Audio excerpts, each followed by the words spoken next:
Hotel থেকে যাচ্ছি এখন গোল্ডেন টেম্পলের দিকে। আমার প্রথম ডেস্টিনেশন হলো হাওড়া স্টেশন।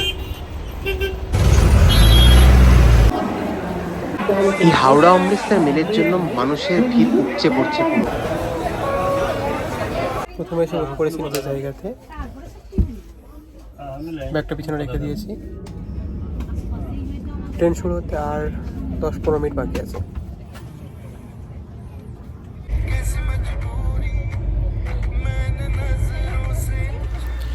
এখানে পুচকির আবদারে তাকে একটু ডোরিমন এঁকে দেওয়া হচ্ছে। এখন আমরা আছি বেনারস স্টেশনে। এখানে এখন বাসছে 9:18। আমাদের কালকে সকাল 8টার দিকে অমৃতসরে নামার কথা, যদি টাইমে থাকে তো।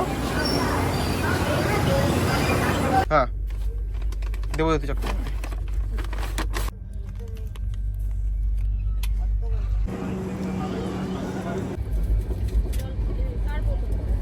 এখন বেজে গেছে রাত্রে 9:24।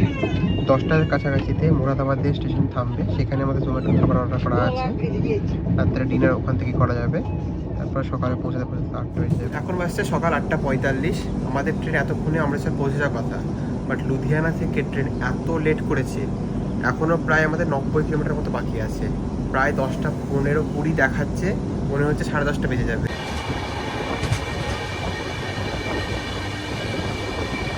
এখন আমি দাঁড়িয়ে আছি বিয়ার স্টেশনে। অমৃতসর স্টেশনের আগে এটাই হচ্ছে লাস্ট স্টেশন। এখান থেকে প্রায় আধ ঘন্টা মতো লাগবে, তাহলে আমরা পৌঁছে যাবো অমৃতসর। ফার্স্টে 10:21 নেমে পড়েছি অমৃতসর জাংশনে। এবার হোটেলের যারা আমাদের সঙ্গে কন্ট্যাক্ট আছে তারা এসে আমাদেরকে নিয়ে যাবে এখান থেকে, তারপরে সেখানে গিয়ে ফ্রেশ হওয়া, ব্রেকফাস্ট করা হবে।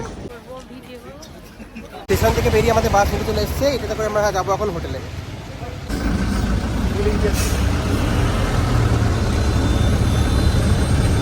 बाघा बॉर्डर कितना दूर है? 45 किलोमीटर, मतलब 40-45, 1 घंटा 45 मिनट लग जाता है। हाँ, কোথায় যাচ্ছি? কোথায় যাচ্ছি? হোস্টেল হোস্টেল যাবো।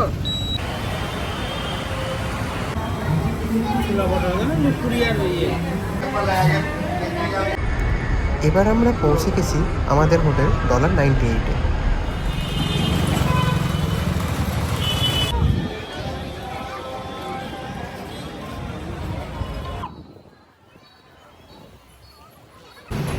হোটেল থেকে যাচ্ছি এখন গোল্ডেন টেম্পলের দিকে।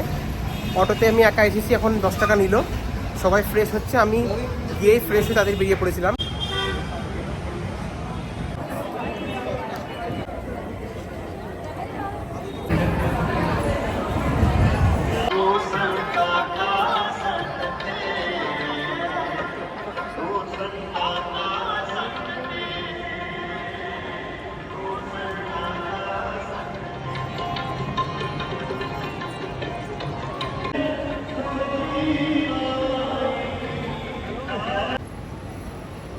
স্বর্ণ মন্দির যাওয়ার জন্য এটাই হচ্ছে মেন লাইন।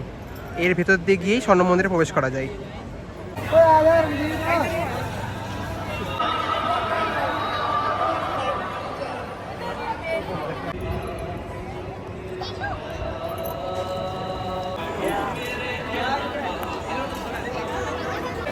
স্বর্ণ মন্দির থেকে বেরিয়ে আমি এখন যাচ্ছি জালিয়ানবাগ হত্যাকাণ্ডের জায়গাটিতে।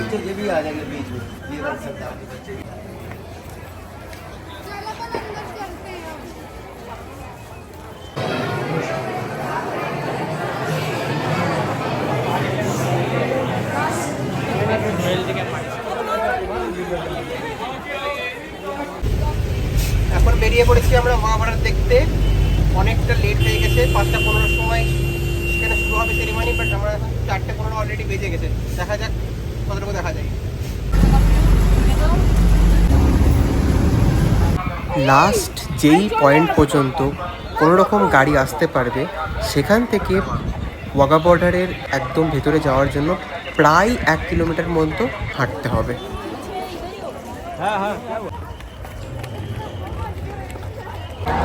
আপনারা এখানে দেখেই বুঝতে পারছেন যে ভিড় বেশ মারাত্মক রকমই হয়, কিন্তু আপনারা যদি একটু আগে চলে যেতে পারেন তাহলে সেই ভিড় ঠেলাঠেলির অতটা সমস্যা হবে না, আপনি গিয়ে ঠিক জায়গায় জায়গা পেয়ে যাবেন। কিন্তু যদি আপনারা আমাদের মতো লাস্টে আসেন তাহলে ভিড় ঠেলেই আপনাদেরকে যেতে হবে।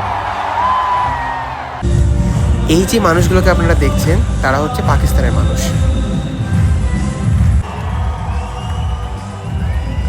প্রত্যেক ভারতবাসীরই যদি কখনো সম্ভব হয় এই এক্সপিরিয়েন্সটাকে একবার নিজের দ্বারা করা উচিত।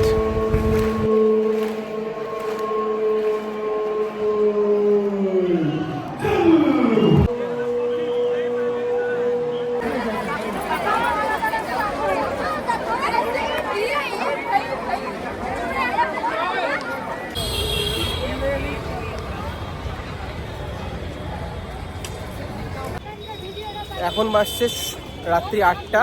ওয়াঘা বর্ডার দেখার পরে আমরা চলে এসেছি এখন আবার স্বর্ণ মন্দির দেখতে।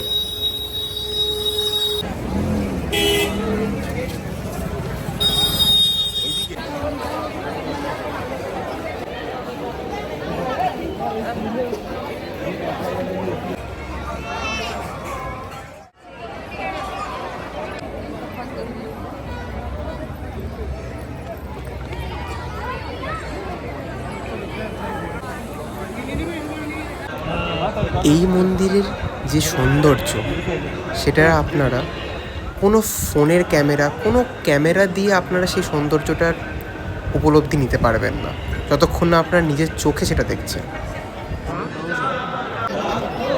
আজকের দিনের এই যে এক্সপিরিয়েন্স, এই যে মেমোরিগুলো হলো, সেগুলো গোটা জীবনেও ভোলা সম্ভব হবে না।